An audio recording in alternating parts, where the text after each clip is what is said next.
Star. Screwing around again, just like Bonga. Never ends. People are just screwing around all over the world. Bonga's created a very bad trend. It's not a good thing. Just too much screwing around.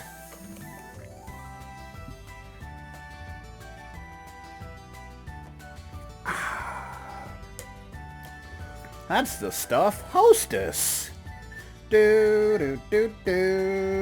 Carlton, Sheets, and Tom Bodette, and even that Vegastar clown.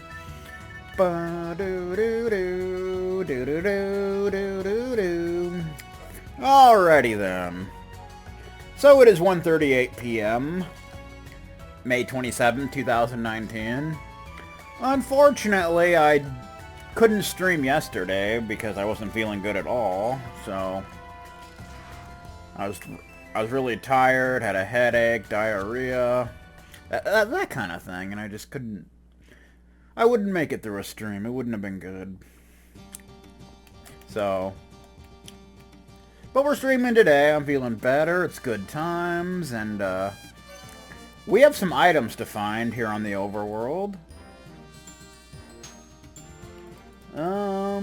More Tom Bodette commercials.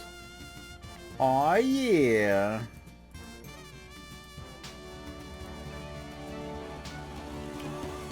Actually, before I forget, we can go back and, read Chapter 3 of the storybook.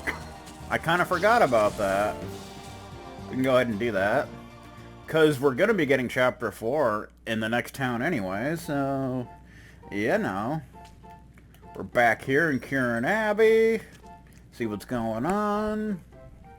They're probably recording a bunch of vlogs. It's gonna be pretty crazy.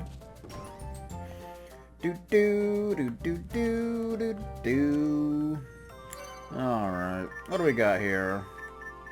Got some Gimel coins. Episode 3. Take a look at the book. Try to read it. Okay. Chapter 3, Attacks in the Mountains. It was the second day since we had left the Abbey. We had left the main road when we reached the hills and continued on a hill path. Off in the distance, we could hear what sounded like a Tom Bodette commercial. The rock was crumbling in places, but Lori and Ayashi skillfully climbed up the crags. I was impressed as I watched them. Ayashi looked back at me inquisitively. I immediately looked away, but I still saw Ayashi's hurt facial expression. I hadn't come to terms yet with the crime that I committed in my world. After a while, we were halfway up the mountain. I could have sworn I could still hear my mother watching her Carlton Sheet infomercials back home. There was a terrace-like place here, very suitable for enjoying the view. It's a wonderful view, sir. Ayashi held onto my arm. Without thinking, I shrank from her. The touch of her live flesh was almost painful. Why don't we take a little break? Lori, seeing the situation immediately, said sure. I got some turkey sandwiches we could snack on. I could even pull up my laptop and we could watch some Bonga videos. I forced a smile on my face while I gently removed Ayashi's fingers from my arm. I sat down on a rock. The sunshine was filtered by young leaves, and I breathed in the earthy scent of soil. A green butterfly cut in front of my eyes. It's a peaceful world. It was clearly celebrating St. Patrick's Day. I sighed to myself. Sir, Ayashi sat down next to me. What? I turned to see Ayashi smiling sadly. Why don't you look at my face? Probably thinks you're ugly. Ayashi brought her face close to mine. My grandfather taught me that people who speak without making eye contact cannot be trusted. Can you be trusted? I blinked since her face was so close. Her short hair smelled like hay. I can't say that I'm a trustworthy person. Ayashi smiled a little at my words. My grandfather also said I cannot trust a person who says they are trustworthy. Does the opposite apply? I see. Her laughter eased my tension. She must have been thinking about the pencil joke. Don't move. I brushed a small leaf from her hair. Ayashi blushed bashfully and said thank you in her small voice. When I replied back with a welcome, her shell-like ears turned bright red. I heaved a sigh of relief at her manners. Somehow, I came to accept that Ayashi was not that girl. "Sir, look at the mountain." I turned to where she was pointing. I saw a faint blue mountain range that looked as if it were framed by the acacia branches. The snow-capped range danced in the light. The dragon's heart must have such color. I knitted my brow at the unfamiliar term. What is the dragon's heart? It's the treasure of the people of Pillar, a holy item that improves the bonds between the gods and humans. Many generations ago, a shaman took it and ran away with it. Shaman? I cocked my head to the side at the new term. There are different castes among the people of Pillar. Shaman is one of them. They were unhappy with the way that other people of Pillar treated them. They were banished a few generations ago. They probably got thrown out of the library. I see. Wherever you go, humans are the same. I racked my brains for something to say. After a deep, long breath of cool air, I turned to Ayashi. But suddenly, her face drained of all color. "Lori." Ayashi's voice was tense. Lori hurried to get in front of me. "It's a hunting dog." The other side of the road was warped like an image projected on a concave mirror. I heard a sound like that of air leaking out, and a sound like someone dragging a wet bag from in front of Lori. It's probably West Ham Sandwich doing his laundry again. The smell of rotten meat hung in the air. It was unlike anything I'd ever smelled before. Yep, that's WHS for you. "Leave this to me," Lori said in a quiet voice. I drew my sword from the sheath. A pale, slim fingertip drew a crest. The sounds became louder. "This is a hunting dog?" It was a large, slimy purple slug, a terrible creature from another dimension. My breath was heavy with shock. It was the size of a wild boar, but it seemed so sinister. It wasn't comparable to anything I've ever seen. My hand slipped on the hilt of my sword. "Be cautious, sir," said Ayashi nervously behind me. As Lori's finger drew the closing spell, a strong wind erupted. The monster spouted darkish body fluid at the point of contact. It roared while its body writhed in pain. Lori started to draw another crest. The creature considered her too formidable and turned towards me and Ayashi. I tensed, ready for any movement. "I will help you, Lori." Ayashi started to hum a strange melody. The dark, wet epidermis changed shape. Something flew out towards us. "Watch it!" The sharp tentacle lunged at Ayashi. Without thinking, my body moved. I swung my sword hard with purpose. A disgusting sound echoed in the canyon. Dark blue fluid splashed Ayashi and me. I heard Ayashi's humming cut short as I started the second blade attack. The monster's movements were too fast. The wounded tentacle reached behind me for Ayashi. Upset by the creature sidestepping my attack, I reach out without thinking. But a rumble shakes the air. For a fleeting moment, I saw a large bird of fire, I thought. It's Phoenix! Or maybe it's Morgult. Ayashi made a clicking sound, and at the same time, the firebird burst. There was a sound of an explosion as a deep red blaze encircled the enemy. Enemy? What? No! Area! And the hunting dog was covered in flames. Ayashi stared at the hunting dog with cold eyes, as it screaming its death cry, her leg was bleeding. I sheathed my sword while I contemplated what I just saw. "Kane, you didn't get hurt?" Lori's hands touched my back. "Stream stopped? What the beep?" No. Ayashi threw us a sharp look, while I was still dazed. The sorceress couldn't beat the hunter. I absolutely will not give up my use of the summon magic. At the people of Pillar, Ayashi said positively, "Sir, thank you very much for protecting me from the hunting dog." I look away from her smile. "It's because of Lori's magic more than my sword that you could finish your spell." "You think so?" Ayashi pouted. Lori, who had stayed behind, who had stayed silent, spoke now. I cannot read. Ayashi. Ayashi pursed her lips together. Lori put her hand on Ayashi's shoulder. Your calf is bleeding. We must treat it. It's okay. Ayashi seemed surprised by the kind words. She looked away and blushed. Lori smiled at her patiently. Show me the wound. Lori kneeled down in front of Ayashi and took off her shoes. Ayashi groaned in pain because the half-dried wound was reopening. Are you okay? I asked. Ayashi nodded, but there were tears in her eyes. But Lori, who was treating her leg, had a rigid facial expression. I think she'll be okay, though a tentacle pierced her. She may run a fever tonight. I think of the poisonous-looking tentacles, which look so sinister. I frown. Let's go back to the city we just passed. We should be cautious. She shook her head at my suggestion. If we return now, precious time will be lost. We'll stop at the next city, Ambroside. Are you serious? I look at Lori. Her face is set determinedly. I have to return to your original period. Can't you just be a little more flexible? To keep the rules, I have to be unswayed by my personal feelings. Lori replied flatly. I could feel my anger rise. I understood her position, but I didn't want to risk someone on such a vague notion of world preservation. I'm not obligated to agree with you. I looked down at her through her glasses.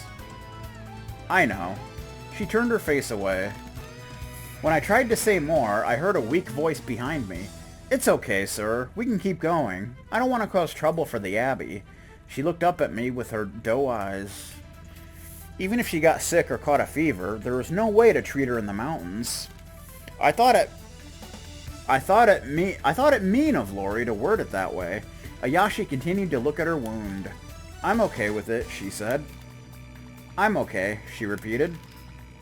Fine, I sighed. Tell me if you feel sick, Lori said to Ayashi. She turned to me.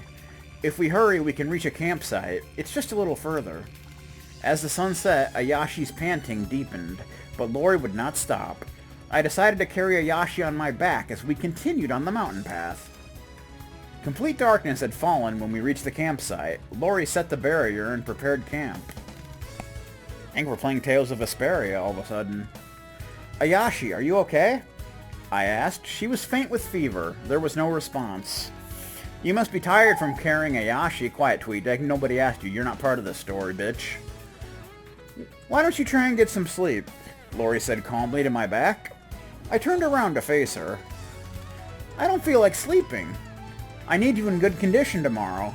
There is nothing you can do for her now, she replied in a flat voice like Bonga. I could understand her reasoning.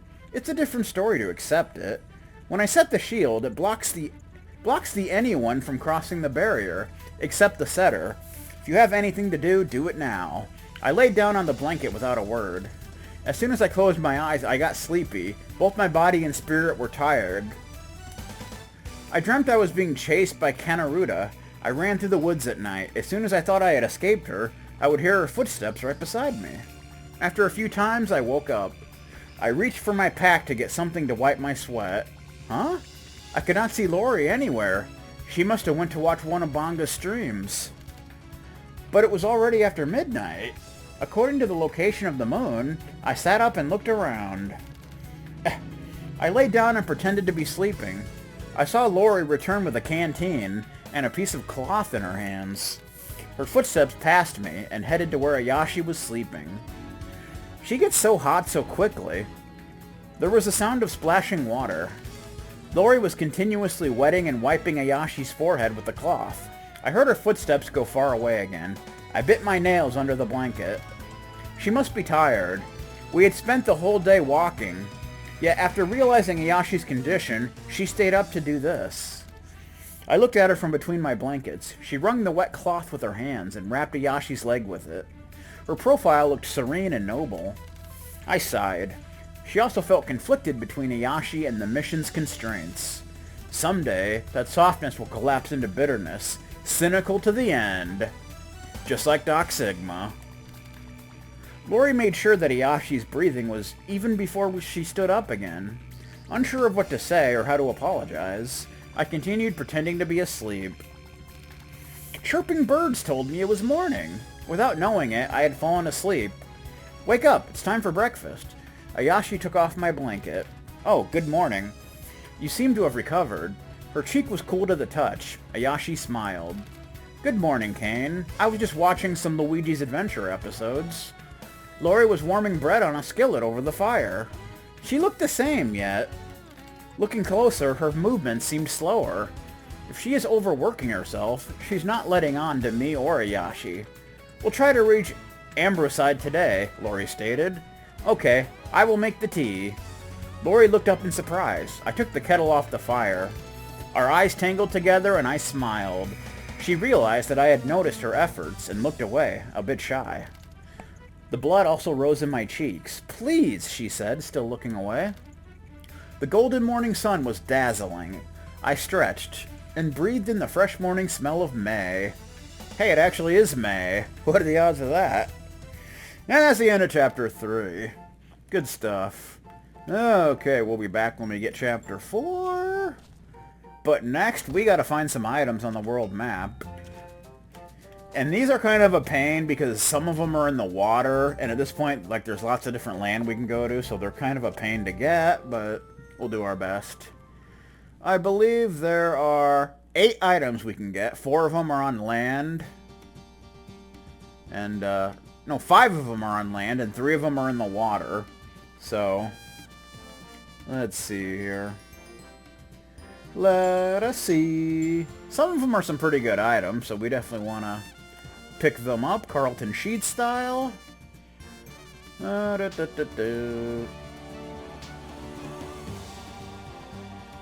ba. Na, na, na. Let me see something. Okay. I see what we're doing. It's pretty sweet.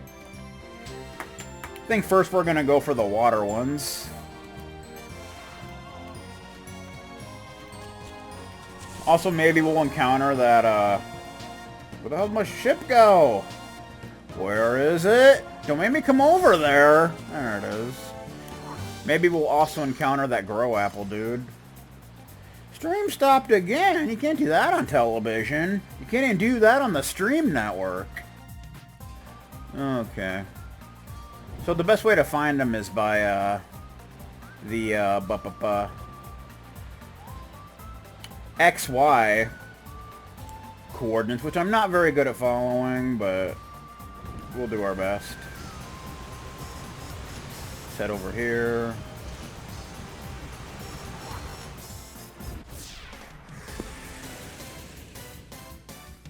Ba-na-bum-bum-bum-bum.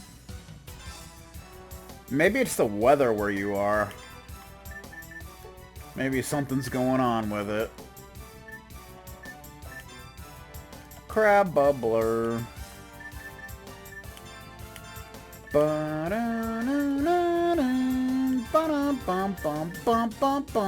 Lightning.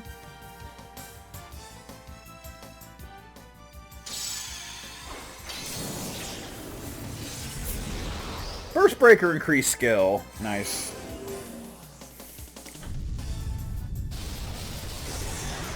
Also, I'm kind of having throat issues a little bit, so hopefully that doesn't cause any problems. I don't know what's going on with that, but hopefully that doesn't get any worse. Levelage! We're on level 25. 25. Okay. Bum, bum, bum, bum, bum. So we leveled up Burst Breaker. Now it takes 9 MP. That's more reasonable, I would say. Next we'll start working on Acute Angle again. Alright, so we want to get to X 12600. Or like around there. And then Y 14600.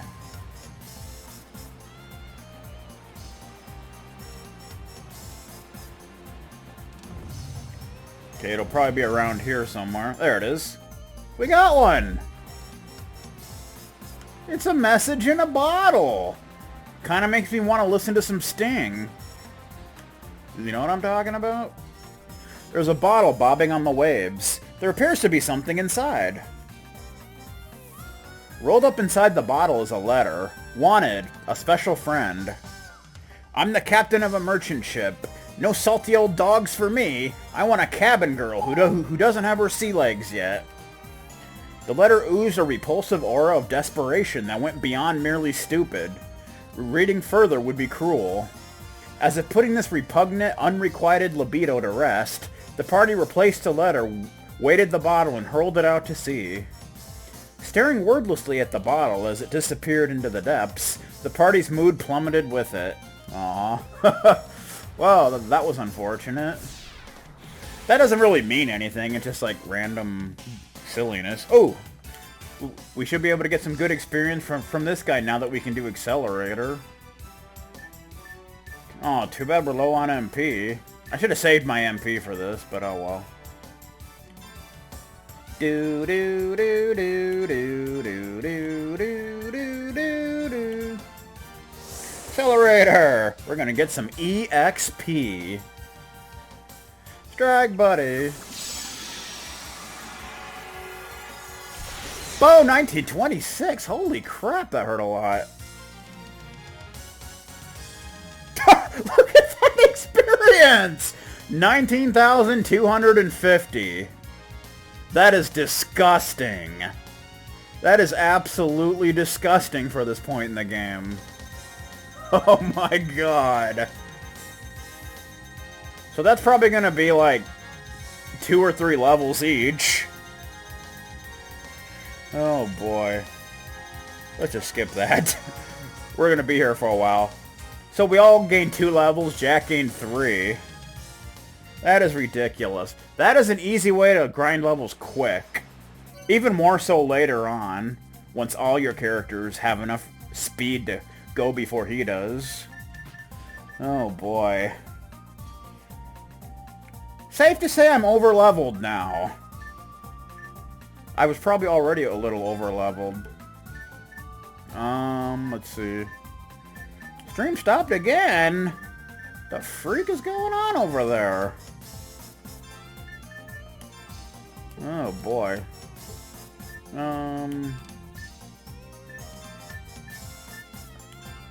What should we give to you?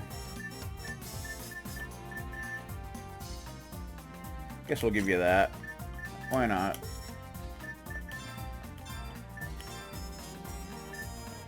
Bum, bum, bum. I don't remember what we took off of you. I kind of want to save defense up 2 for Cecilia.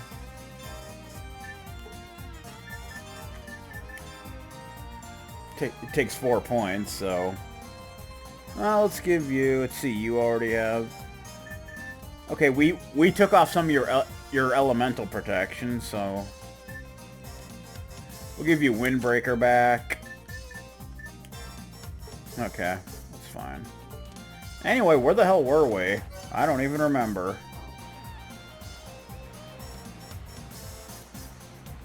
I don't know, maybe you're having some bad weather or something.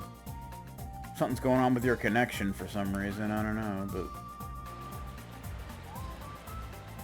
Because apparently it is your end, your internet or whatever. So we need to go to 17,000 X. We're going the wrong way. I think we want to go this way.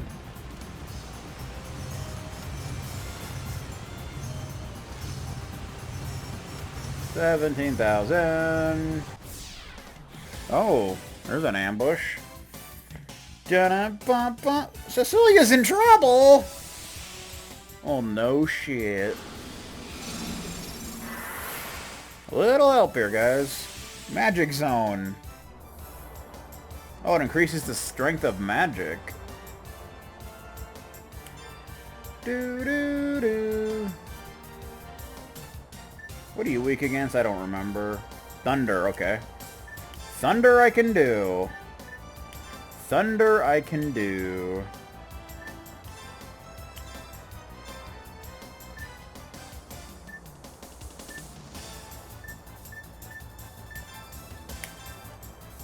Steel!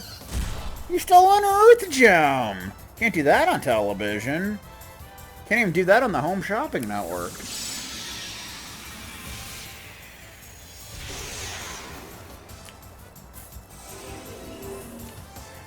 Lightning!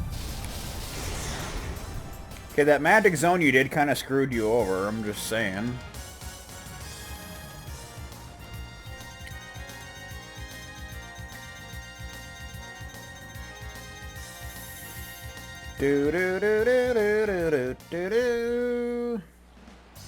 Alright. So we want to be at around 16,000x, which is... No, 17,000x. Well, we can't go any further, so... 17,000x, 14,007... Okay, it should be right around here, then. Should be right around here. There it is. What is that? Is that a sword? Oh, it's another bottle. There's a bottle bobbing on the waves. There appears to be something inside. May the sword in hand cleave evil. May it bring doom to those that harm life. If you seek a sword that severs uncertainty and brings justice to evil, then shout my name in the heat of battle. I am the guardian of swords. My name is Equitus. All manner of fiends shall fall before me. We found a new summon in a random bottle. What do you know? That's unexpected. Didn't see that one coming. Sword swipe. Damn, it takes 75% FP. Hits all enemies with a single blow, but the ratio is affected by your level and the enemy's elemental resistance. So basically, the higher your level, the more powerful it is. So, that's kind of cool.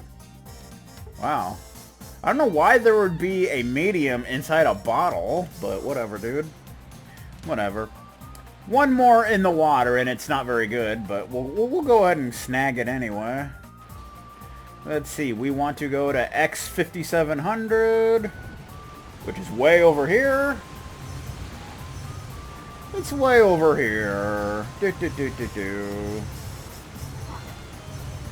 Uh-oh. We're gonna fight this guy again. And get another assload of experience. Why is Cecilia first? Why are you first? I don't think you can get this guy in the bestiary until Cecilia can actually go fast enough to analyze him. So that's kind of a thing. Well, you guys ready to level up some more? That's what's gonna happen.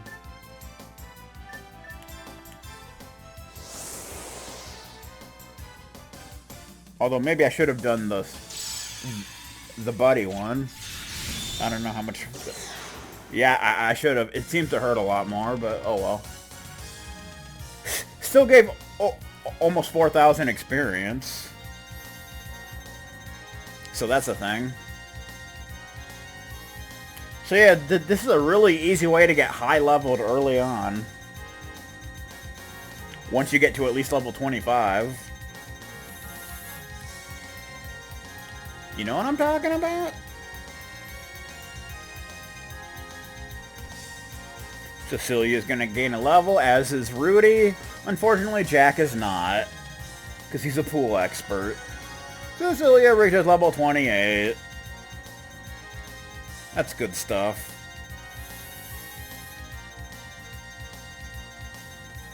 Too bad you didn't get a bunch of money with it, too. Rudy reaches level 28 as well. That's good times. We got some levelage going. It's pretty nice. 641, 564. It's our overall experience. We have over 68,000. Nice. Yeah, see, Jack has the highest speed, which is 139. That's like not even half of what the Grow Apple has. So, you gotta be pretty high level before you can go before him naturally. I mean, that's just the way it goes. So we need to go to 5,700. Which we can't seem to do here. Okay, we need to go down here, I do believe. Because we can't go that way anymore. Dag-nabbit. But we can fight an octopus, so that's kind of cool, right? Octopus are pretty cool, aren't they? Yeah. They're pretty cool people, in my professional opinion. A cute angle. Boom! Oh, I completely forgot we need to show off our new summon. That's what we need to do. Though you need 75 FP to use it, so that's not that easy to get, but we'll have to do some things. We can still use this one more time. 7 out of 36. So we need to go way down here where we can go more this way. That's what we need to do.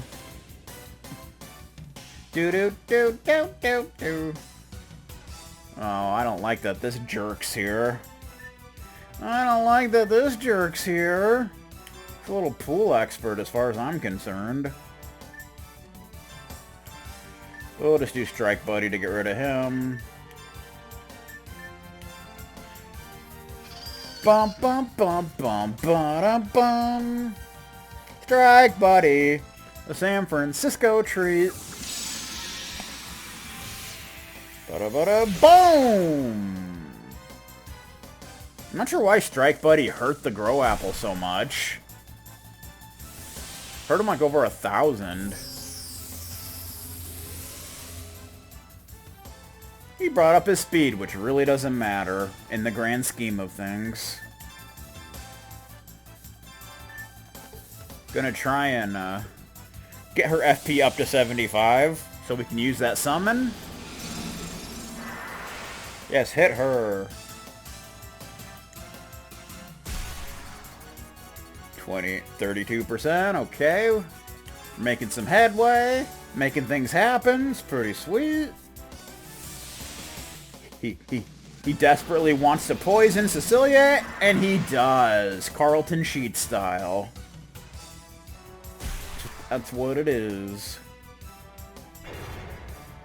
Oh, she's taking punishment.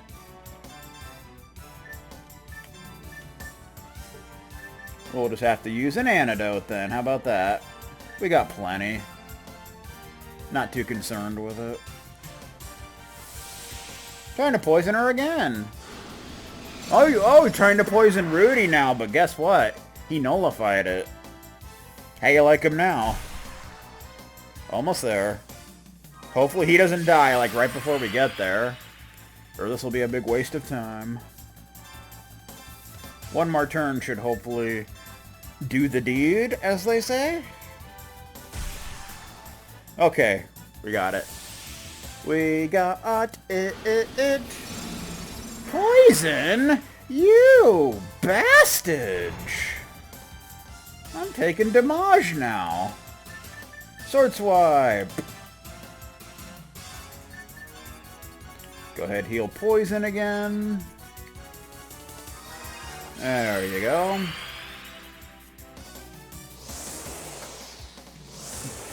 Genocide Edge. That sounds cool. It's a sword. It's a sword that was living in a bottle in the ocean. Oh, it missed. It missed. It missed. It looked really cool, but it missed. Okay, then. That's awesome. That is just the best thing that's ever happened in the history of time. At least it looked cool.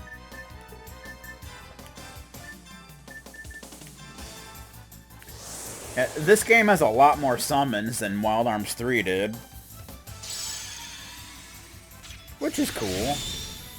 Oh, 423. Goodbye, sir. Dun dun dun dun dun.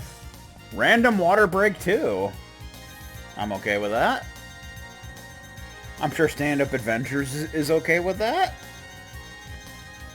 I'm sure even Cheval is okay with that.